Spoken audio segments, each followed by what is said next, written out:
पहलगाममधल्या दहशतवादी हल्ल्यानंतर भारतातील पाकिस्तानी नागरिक पाकिस्तानात परत गेलेत की नाहीत यावरती पोलिसांची बारीक नजर असणारे प्रत्येक पोलीस ठाण्याला त्याबाबत आदेश देण्यात आलेत असं मुख्यमंत्री देवेंद्र फडणवीसांनी सांगितलं।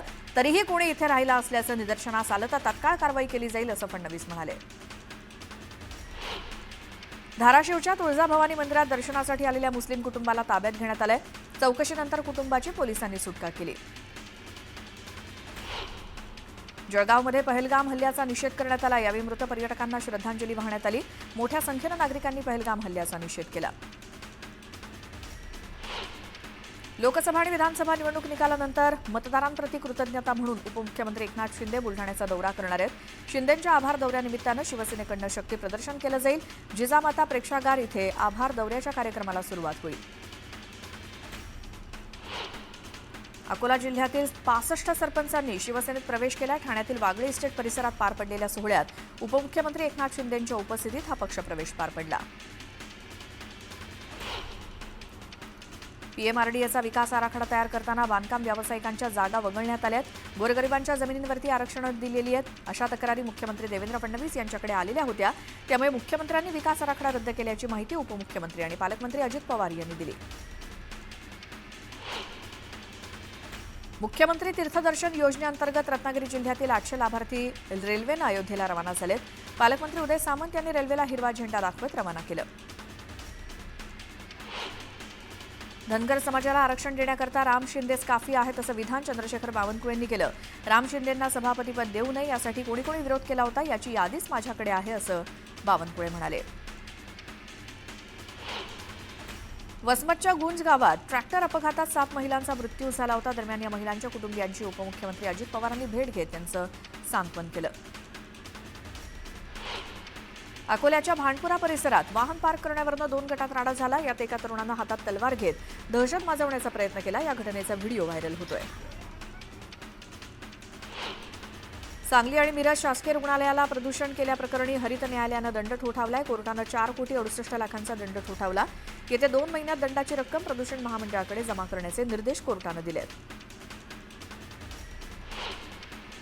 सांगलीच्या मिरजमध्ये बेकायदेशीर गॅस रिफिलिंग अड्ड्यावरती पोलिसांनी छापा टाकला। यावेळी एकाला अटक करत पोलिसांनी मुद्देमाल जप्त केला। रायगडच्या म्हसळा शहरात एसटी चालकाला बेदम मारहाण करण्यात आली। कार बसला घासल्यामुळे संतप्त कार चालकानं एसटीच्या केबिनमध्ये चढून चालकाला मारहाण केली। या मारहाणीचा व्हिडिओ सीसीटीव्हीत कैद झालाय। चिपळूणच्या वाशिष्ठी नदीपात्रातील साठवण टाकीचं काम प्रगतीपथावरती आलंय। यामुळे लोटे एमआयडीसीचा पाणी प्रश्न मार्गी लागणार आहे।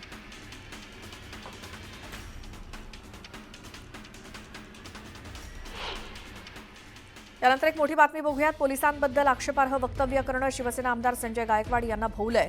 आमदार संजय गायकवाड यांच्या विरोधात बुलढाणा शहर पोलिसात गुन्हा दाखल झालाय। न्यूज 18 लोकमतनं संजय गायकवाड यांच्या वादग्रस्त वक्तव्याची बातमी दाखवलेली होती आणि त्यांच्यावरती आता कारवाई होते। गुन्हा दाखल झालाय। आमदार संजय गायकवाड यांच्या विरोधात त्यांनी पोलिसांबद्दल आक्षेपार्ह वक्तव्य केलं होतं। याची बातमी न्यूज 18 लोकमतनं दाखवली। त्यानंतर शिवसेना आमदार संजय गायकवाड यांना त्यांच्या विरोधात बुलढाणा शहर पोलिसात गुन्हा दाखल झालाय। दरम्यान शिवसेना आमदार संजय गायकवाड यांनी वक्तव्य नेमकं काय केलं होतं ऐकूयात। रेड केली 50 लाख कधी पकडले ते 50 झालं दाखवतात। राज्यात मध्ये खरोखर या देशातल्या पोलिसांनी इमानदारीने जर काम कधी केलं याने कधी म्हणलं नाही 1 वर्ष बघते मी काहीच करणार नाही इमानदारी ड्युटी करीन तर सगळे सुतासारखे सरळ होऊन जातील सुतासारखे। अरे पोलीस हा सारखं तर अकार्यक्षम डिपार्टमेंट भारतात म्हणजे आपल्या जे महाराष्ट्रात हे जगात कुठंच नसतं। पोलीस डिपार्टमेंट म्हणजे कोणताही शासनाने कायदा केला की यांचा एक हप्ता वाढला। गुटखा बंदी केली की यानं गुटखा तयारचा यांचा हप्ता वाढला। दारू बंद केली की यानं चालू करायची हप्ता वाढला। या राज्यातल्या पोलिसांनी देशातल्या पोलिसांनी इमानदारीने काम कधी केलं ना तर या जगातली सगळी गंदगी खतम होऊ शकते। यांनी फक्त प्रामाणिकपणे आपलं कर्तव्य सदर क्षणाखलनी करणं आहे एवढं फक्त यांनी चांगलं जर केलं ना तर सगळी गुन्हेगारी खतम होते। पुन्हा पाहूयात बातम्या वेगवान। तहबूर राणाची गुन्हे शाखेमार्फत चौकशी करण्यात आली। दरम्यान राणानं चौकशीत सहकार्य केलं नसल्याची माहिती सूत्रांनी दिली। गोंदियामध्ये पहलगाम हल्ल्याचा निषेध करण्यात आला. यावेळी 15 मिनिटं लाईट बंद करत अनोख्या पद्धतीनं निषेध नोंदवण्यात आला.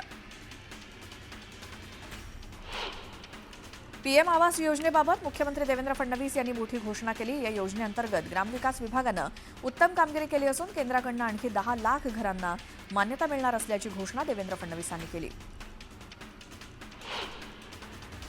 सीएसएमटी ते ठाणे आणि बदलापूर मार्गावरती सुरू केलेल्या वातानुकूलित लोकलला उत्तम प्रतिसाद मिळाल्यानंतर मध्य रेल्वेनं आता हार्बर मार्गावर देखील एसी लोकल सेवा पुन्हा सुरू करण्याचा निर्णय घेतलाय. या अंतर्गत हार्बर मार्गावर 14 नव्या एसी लोकल फेऱ्या धावणार आहेत अशी माहिती मध्य रेल्वेच्या अधिकाऱ्यांनी दिली. लाडकी बहीण योजनेत महिलांना एप्रिलचा हप्ता कधी मिळणार याकडे सर्वांचंच लक्ष आहे.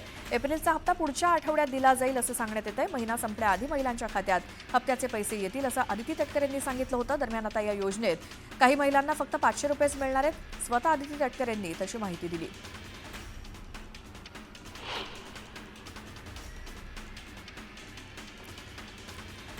एप्रिल अखेरीसच मुंबईच्या उंबरठ्यावरील ठाणे जिल्ह्याला भीषण पाणी टंचाईचे चटके बसू लागलेत. मुंबईला पाणीपुरवठा करणाऱ्या शहापूर तालुक्याची तर धरण उशाला आणि कोरड घशाला अशी अवस्था झाली आहे. भातसा, तांसा, वैतरणा या धरणातील डोळ्यांना दिसणाऱ्या अथांग पाण्याचा एक टिपूस सुद्धा शहापूर तालुक्याला मिळत नसल्यामुळे हंडाभर पाण्यासाठी रणरणत्या उन्हात वणवण करावी लागते. प्रगत महाराष्ट्राला पावसाचं पाणी अजूनही नीट साठवता येत नसल्यामुळे जनतेच्या घशाला कोरड पडली आहे. गेल्या पावसाळ्यात राज्यात सरासरीपेक्षा जास्त पाऊस झाला तरी बहुतांश भागात अगदी छोट्या मोठ्या शहरात देखील रोज पाणी देणं शक्य आहे. काही महिन्यांपूर्वी राज्यातील सरकारी रुग्णालयात बनावट औषधांचा पुरवठा झाल्याचं निदर्शनास आलं होतं. त्यानंतर राज्याच्या आरोग्य विभागानं या घटनेची गंभीर दखल घेतली. त्यानुसार आरोग्य विभागाच्या प्रयोगशाळेत औषधी गुणवत्ता तपासणी सुविधा सुरू करण्यास परवानगी देण्यात आली आहे. 5वी आणि 8वीच्या शिष्यवृत्ती परीक्षेचा अंतरिम निकाल जाहीर झालाय. 5वीच्या उत्तीर्ण विद्यार्थ्यांची टक्केवारी 23.90% तर 8वीच्या विद्यार्थ्यांची टक्केवारी 19.30%. गुण पडताळणीसाठी 4 मेपर्यंत ऑनलाईन अर्ज करता येणार आहे. मुख्यमंत्री रोजगार निर्मिती कार्यक्रमात आता बदल करण्यात आलाय. उत्पादन उद्योगाच्या प्रकल्पाची किंमत मर्यादा ही 1 कोटीपर्यंत वाढवण्यात आली आहे. महाराष्ट्रात येत्या 4 दिवसात विदर्भ, मध्य महाराष्ट्रासह मराठवाड्यात काही जिल्ह्यांना अवकाळी पावसाचा इशारा दिलाय. मराठवाड्यात अनेक भागात ढगाळ वातावरण होतं. विदर्भात काही जिल्ह्यांना पावसाचा हाय अलर्ट देण्यात आलाय. मध्य महाराष्ट्रात सुद्धा हलक्या ते मध्यम पावसाची शक्यता आहे. राज्यात उष्णतेची लाट येण्याचा अंदाज हवामान खात्यानं वर्तवलाय. हवामान खात्यानं राज्यातील अनेक जिल्ह्यांना येलो अलर्टचा इशारा दिलाय. उष्णतेच्या लाटेनं अंगाची लाहीलाही होणार आहे आणि या काळात नागरिकांना काळजी घेण्याचं आवाहन करण्यात आलंय.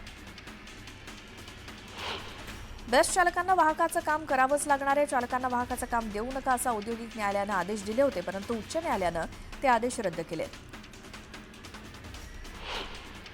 गोंदियामध्ये राष्ट्रवादी काँग्रेस पार्टीतर्फे महाराष्ट्र गौरव रथयात्रेचं आयोजन करण्यात आलंय. जिल्ह्यातील वैनगंगा नदीवरील कोरणी घाट येथील पवित्र माती आणि जल हे मुंबईला नेलं जाणार आहे. धाराशिवच्या सोनार येथील काळभैरवनाथाच्या यात्रेला सुरुवात झाली आहे. भाविकांची मोठ्या प्रमाणात गर्दी केल्याचं बघायला मिळालं. आतापर्यंत 5 लाख भाविकांनी भैरवनाथाचं दर्शन घेतलंय. भैरवनाथाचा रथ काढला गेलाय आणि कावड नाचवणाऱ्या लाखो भाविकांच्या उपस्थितीत पालखी मिरवणूक निघाली.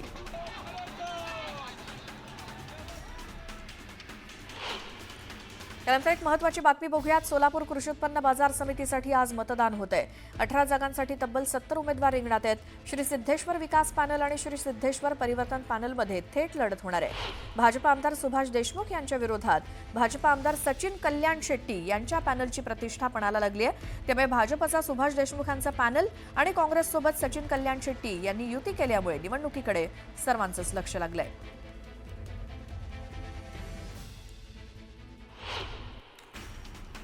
पुण्याच्या भोरमधील अंगसुळे गावात 24 वर्षीय तरुणानं केमिकलयुक्त ताडी पिल्याची घटना घडली आहे. त्यामुळे तरुणाचा मृत्यू झाला. विजय शेडगे असा मृत्यू झालेल्या तरुणाचं नाव आहे. दरम्यान तक्रार करूनही पोलीस दखल घेत नसल्याचा आरोप गावकऱ्यांनी केलाय. दारू पाजली नाही म्हणून मित्राला आईवरून शिवीगाळ करणं जालन्यातल्या एका तरुणाला चांगलंच महागात पडले. ज्याला आईवरून शिवीगाळ केली त्यांनी शिवीगाळ करणाऱ्या मित्राच्या गळ्यावरती कुऱ्हाडीचे घाव घालून त्याची हत्या केली. पोलिसांनी अधिक तपास केल्यानंतर आरोपीनं हत्येची कबुली दिली.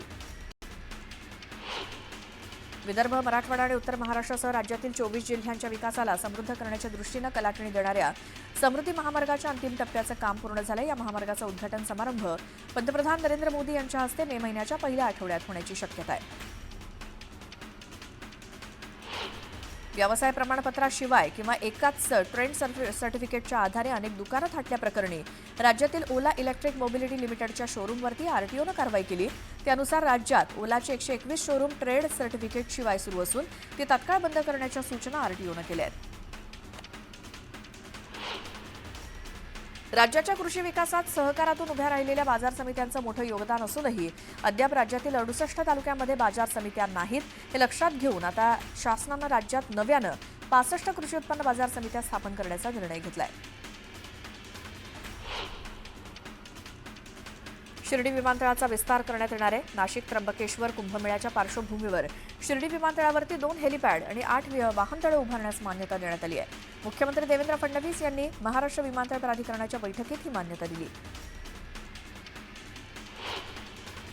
कुत्र्यांचा मांजरांवर देखील स्मशानभूमीत अंत्यसंस्कार करण्यात येणार आहेत. याबाबत राज्य सरकारच्या नगरविकास विभागानं या संदर्भातले आदेश काढले आहेत. त्यासोबत प्राण्यांच्या अंत्यसंस्कारासाठी स्मशानभूमीची व्यवस्था करण्यास सांगण्यात आलंय.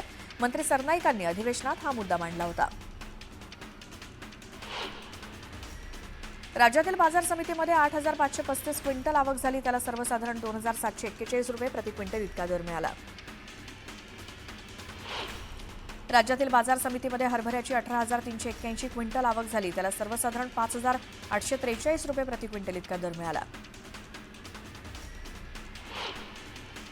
राज्यातील काल 1,31,000 क्विंटलची आवक झालेली आहे. यात सोलापूर बाजारात लाल कांद्याची 26,000 क्विंटल तर नाशिक जिल्ह्यातनं या कांद्याची 71,000 क्विंटल अशी सर्वाधिक आवक झाली. मागील आठवडाभरापासून उष्ण लाटांच्या प्रखर उन्हापासून त्रस्त झालेल्या विदर्भातील नागरिकांना शनिवारी आकाशात दाटलेल्या ढगांनी मोठा दिलासा दिला. नागपूरसह सर्व जिल्ह्यात तापमान घटलंय. उन्हाच्या चटक्यांपासून नागरिकांना दिलासा मिळालाय. पहलगामच्या भीषण हल्ल्यानंतर देशभर संतापाची लाट उसळलेली असताना सर्वत्र सुरक्षेच्या खास उपाययोजना केल्या जात आहेत. या पार्श्वभूमीवर भारतीय रेल्वेला अलर्ट जारी करण्यात आला असून रेल्वे प्रशासन तसंच रेल्वे सुरक्षा दल आणि रेल्वे पोलिसांना अतिसतर्क राहून खबरदारीच्या उपाययोजना करण्याचे आदेश देण्यात आले. व्हिसा घेऊन महाराष्ट्रात राहत असलेल्या पाकिस्तानी नागरिकांची संपूर्ण माहिती राज्य सरकारकडे असून त्यांना परत पाठवण्याची तयारी पोलिसांनी केली आहे. माणुसकीच्या दृष्टीने उपचारासाठी भारतात राहू देण्याची विनंती काही पाकिस्तानी रुग्णांनी केली असली तरी हा अधिकार केंद्र सरकारचा आहे. देशाच्या सुरक्षिततेचा आणि अस्मितेचा प्रश्न निर्माण होतो त्यावेळी कडक निर्णय घ्यावेच लागतात असं मुख्यमंत्री देवेंद्र फडणवीस म्हणाले. पावसाळ्यापूर्व कामं करण्यासाठी महापालिका प्रशासनानं वाहतूक पोलिसांकडे शहरातील रस्ते काही काळ बंद ठेवण्याची परवानगी मागितली. त्यानुसार पोलिसांनी 61 ठिकाणी कामं करण्याची परवानगी दिली. त्यामुळे हे रस्ते अल्पकाळासाठी बंद राहणार आहेत. यंदाच्या पावसाळ्यात तिथे पाणी साचून राहू नये यासाठी आवश्यक ते नियोजन महापालिकेनं केलंय. मध्य आणि पश्चिम रेल्वे मार्गावरील प्रभादेवी पूल वाहतुकीसाठी खुला करण्यात आलाय. नेहमीप्रमाणे आजही या पुलावरनं वाहतूक सुरू आहे. ही वाहतूक सोमवारपर्यंत सुरू राहण्याची शक्यता आहे. महारेराच्या आदेशानुसार तक्रारदाराला व्याजाची तसंच घराची रक्कम परत न करणाऱ्या विकासकाविरोधात वसुली आदेश जारी करण्यात आले आहेत. मात्र संबंधित जिल्हाधिकाऱ्यांकडून थकीत वसुली वेगात होत नसून आजही तब्बल 689.98 कोटी रुपयांची थकीत वसुली आहे. मुंबई महानगरपालिकेनं पावसाळी आजार प्रतिबंधात्मक उपाययोजनांच्या प्रभावी अंमलबजावणीसाठी प्रशासकीय विभागनिहाय आराखडा तयार केलाय. प्रतिबंधात्मक उपाययोजनांसाठी विभागनिहाय शीघ्र प्रतिसाद कृती पथक नेमण्यात येणार आहे. मुंबई महानगरपालिका अधिकाऱ्यांनी याबाबत माहिती दिली. वाढत्या तापमानामुळे उलट्या, जुलाब आणि त्वचा विकाराच्या रुग्णांच्या संख्येत वाढ होतेय. पुढील काही दिवस तापमान वाढण्याची शक्यता असून वाढत्या तापमानामुळे डोळे कोरडे होऊन संसर्ग होण्याची शक्यता डॉक्टरांकडून वर्तवली जाते. त्यामुळे उन्हात जाताना डोळ्यांची काळजी घेणं आवश्यक असल्याचा सल्ला डॉक्टरांकडून देण्यात आलाय. नवी मुंबईतील गुरुनाथ चिंचकर यांनी आत्महत्या केली. त्यांचा व्हॉट्सअप कॉल रेकॉर्ड तपासले पाहिजेत अशी मागणी आमदार महेश शिंदेंनी केली. त्याचसोबत या प्रकरणाची सर्व पाळंमुळं ही कोरेगाव विधानसभा मतदारसंघात आहेत आणि याची सखोल चौकशी व्हावी असं महेश शिंदे म्हणाले. 24 तास सेवा देणाऱ्या मेडिकल स्टोअर्सना आता रात्री 11 नंतर शीतपेय विकता येणार नाही. मेडिकल स्टोअर्सना नोटिसा बजावून रात्री 11 नंतर शीतपेय विकू नयेत अशा सूचना पोलिसांनी दिल्या आहेत. जर कोणी मेडिकल विक्रेता शीतपेय विकताना दिसला तर त्याला 50,000 रुपयांचा दंड ठोठावण्याचा इशारा पोलिसांनी दिलाय. त्यानंतर एक मोठी बातमी बघूयात. पिंपरी चिंचवड महानगरपालिकेतर्फे राबवल्या जाणाऱ्या नदी सुधार प्रकल्पाला विरोध करण्यासाठी आज शेकडो पर्यावरणप्रेमी रस्त्यावर उतरलेत. सुमारे 3,500 कोटी रुपये खर्च करून उभारल्या जाणाऱ्या या प्रकल्पासाठी मुळा नदीपात्रात मोठ्या प्रमाणात भराव टाकला जातोय. त्यामुळे नद्यांची वहन क्षमता कमी होईल आणि हजारो झाडांची कत्तल होईल आणि भविष्यात शहराला महापुरासारखी आपत्ती ओढावेल असा आरोप पर्यावरणप्रेमींनी केलाय. त्यामुळे या सर्व मुद्द्यांवरनं पर्यावरणप्रेमींनी या प्रकल्पाला विरोध केलाय.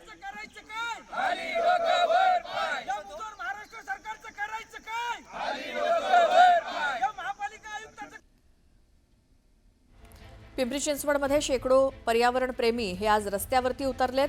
मुळा नदीपात्राजवळ पर्यावरणप्रेमींनी हातामध्ये फलक घेऊन नदीपात्रात उतरून आंदोलन केलेलं आहे आणि याचं कारण म्हणजे महापालिकेतर्फे राबवल्या जाणाऱ्या नदी सुधार प्रकल्पाला विरोध आहे या नागरिकांचा आणि या पर्यावरणप्रेमींचा. सुमारे 3,500 कोटी रुपये खर्च करून उभारल्या जाणाऱ्या या प्रकल्पासाठी मुळा नदीपात्रामध्ये मोठ्या प्रमाणात भराव टाकला जातोय. त्यामुळे नद्यांची वहन क्षमता कमी होईल, हजारो झाडांची कत्तल होईल, भविष्यामध्ये शहराला महापुरासारख्या आपत्तीला तोंड द्यावं लागेल असा आरोप पर्यावरणप्रेमींनी केलाय. त्यामुळे या सगळ्या मुद्द्यावरनं पर्यावरणप्रेमींनी या प्रकल्पाला विरोध करत आज आंदोलन पुकारलेलं आहे पिंपरी चिंचवडमध्ये.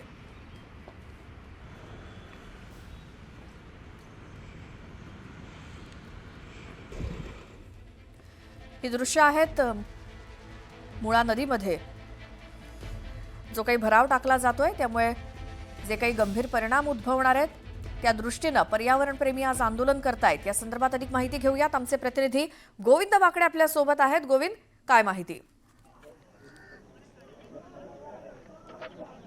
श्वेता, खरं तर आता मी जिथे उभा आहे ते नदी पात्र आहे जे बुजवलं गेलं आहे आणि आपण या बाजूला बघतोय की मुळेचं हे पात्र आहे ज्याच्यामध्ये अशा पद्धतीचं काम सुरू आहे, कॉन्क्रिटीकरण सुरू आहे आणि पलीकडच्या भागात जर बघितलं तर शेकडो वनराई आपल्याला दिसते, झाडं दिसत आहेत आणि तशीच वनराई जी आहे ती या बाजूला होती आणि अर्थातच पर्यावरणाची मोठी हानी होईल असं या सगळ्यांना वाटतं. आणि आपण बघतो की नजर जाईल तिथवर IT अभियंते असतील, उद्योजक असतील, वेगवेगळ्या सामाजिक संघटना असतील, या आंदोलनामध्ये महिला असतील, सगळे उतरलेले आहेत पर्यावरणप्रेमी आणि या सगळ्यांचं म्हणणं एकच आहे की हा जो प्रकल्प आहे तो अत्यंत विनाशकारी आहे.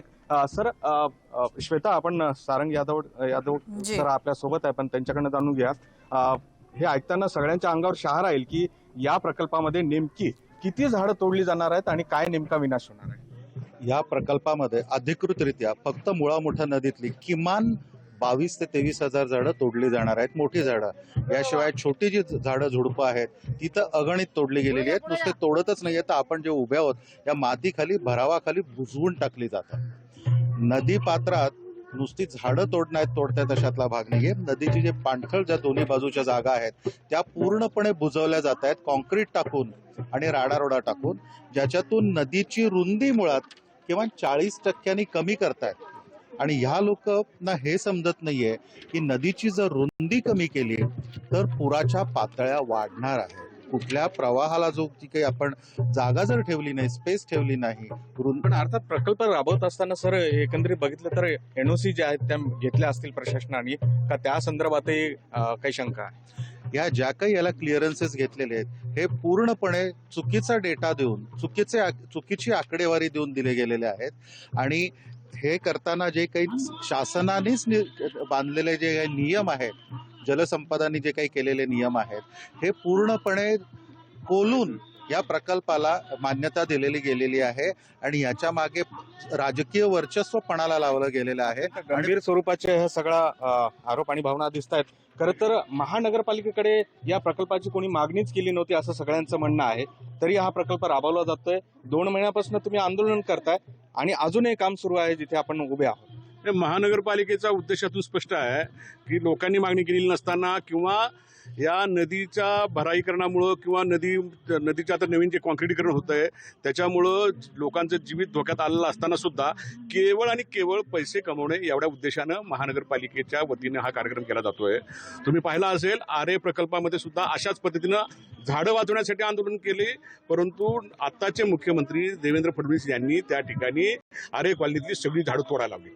त्यांचा उद्देशच आहे. पर्यावरणाचं मोठीच हानी होणार आहे एकंदरीत दिसतेच आहे, परंतु नद्या स्वच्छ होणं आधी गरजेचं आहे, त्यानंतर प्रकल्प राबवला जातो असंही काही लोकांचं म्हणणं होतं. नद्यांची अवस्था मात्र फार वाईट आहे. आणि आज पिंपरी चिंचवड शहराला औद्योगिक नगरी बोललं जातं आणि या ठिकाणी 10,000 कंपन्या असताना शहरामध्ये हरित क्रांती होणं गरजेचं आहे. शहरातील गटारं मोठी करण्यापेक्षा नद्याच गटारांसारख्या करायला लागलेले आहेत. त्यामुळे शासन हे फक्त या जागा विकायला आणि कॉन्ट्रॅक्टरला टक्केवारी देण्यासाठी ही कामं ठेकेदार धार्जिना यानंतर पुन्हा पाहूयात बातम्या सुपरफास्ट. तर माजलगावातील ढाबा मालक महादेव गायकवाड हत्ये प्रकरणातील 6 आरोपींच्या पोलीस कोठडीत 2 दिवसांची वाढ करण्यात आली आहे. माजलगावमध्ये किरकोळ वादातनं गायकवाड यांची हत्या करण्यात आली होती. पुणे जिल्ह्याच्या इंदापूर तालुक्यात पावसानं हजेरी लावली. पावसामुळे निमगाव केतकीतील आठवडी बाजारातील भाजीपाला आणि फळ विक्रेत्यांचं नुकसान झालंय, तर अनेक ठिकाणी वीज पुरवठा खंडित झालाय. यवतमाळ तालुक्यातल्या मांगूळ आणि आर्णी शहरात अवकाळी पाऊस कोसळला. भुईमूग आणि तीळ उत्पादक शेतकऱ्यांना पावसाचा फटका बसण्याची शक्यता आहे. बीडच्या केज तालुक्यातील नांदूरघाट परिसराला वादळी वाऱ्याचा तडाखा बसलाय. सोसाट्याच्या वाऱ्यामुळे तोडणीला आलेल्या आंब्याचं मोठं नुकसान झालंय. शेतकऱ्यांनी पंचनामे करून नुकसान भरपाई देण्याची मागणी केली आहे. अमरावतीत हलक्या पावसानं हजेरी लावली. अमरावती जिल्ह्याच्या तापमानाचा पारा हा 45 अंशांवरती गेलाय. दरम्यान 28 तारखेपर्यंत अमरावतीचा विदर्भाला पावसाचा इशारा देण्यात आलाय. लातूरच्या चाकूर तालुक्यात वादळी वाऱ्याचा अवकाळी पाऊस कोसळला. वडवळ, नागनाथ, जानवळ, धरणी या गावांमध्ये मुसळधार पावसानं हजेरी लावली. पावसामुळे उष्णतेपासून नागरिकांना दिलासा मिळालाय, तर झाडांवर लागलेल्या आंब्याचं मात्र नुकसान झालंय. गोंदियात अवकाळी पावसानं हजेरी लावली. अवकाळी पावसामुळे नागरिकांना उष्णतेपासून दिलासा मिळालाय, मात्र पावसामुळे फळभाज्यांना फटका बसण्याची शक्यता आहे. त्यामुळे शेतकरी हवालदिल झाला. काश्मीरमध्ये झालेला हल्ला हा इस्लामिक आतंकवाद असून आम्ही वेगळे आहोत आणि बाकीचे काफिर आहेत अशा मानसिकतेतून झालेला हा हल्ला आहे, असं विधान रामगिरी महाराजांनी केलं. हिंदू समाजानं जागृत होणं गरजेचं आहे, असं ते म्हणाले. राहुल गांधींनी काश्मीरमध्ये जाऊन परिस्थितीची पाहणी केली, तर पंतप्रधान नरेंद्र मोदी बिहारच्या निवडणुकीत व्यस्त आहेत अशी टीका काँग्रेस नेते नाना पटोलेंनी केली. भाजप 2 समाजात तेढ निर्माण करते, असं पटोले म्हणाले. पहलगाम हल्ल्यानंतर भाजप शिवसेनेत श्रेयवादाची लढाई असल्याची टीका विरोधकांनी केली होती. दरम्यान गिरीश महाजन हे अशा कामाच्या ठिकाणी अग्रेसर असतात तर आपत्तीच्या वेळी मदतीला धावून जाण्याची एकनाथ शिंदे यांची कार्यपद्धती राहिली आहे. त्यामुळे विरोधकांनी टीका टिप्पणी करण्याचं कारण नाही, असं स्पष्टीकरण तटकरेंनी दिलं.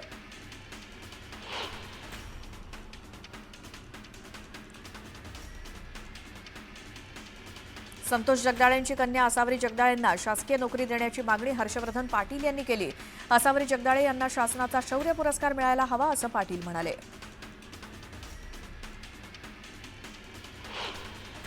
यानंतर एक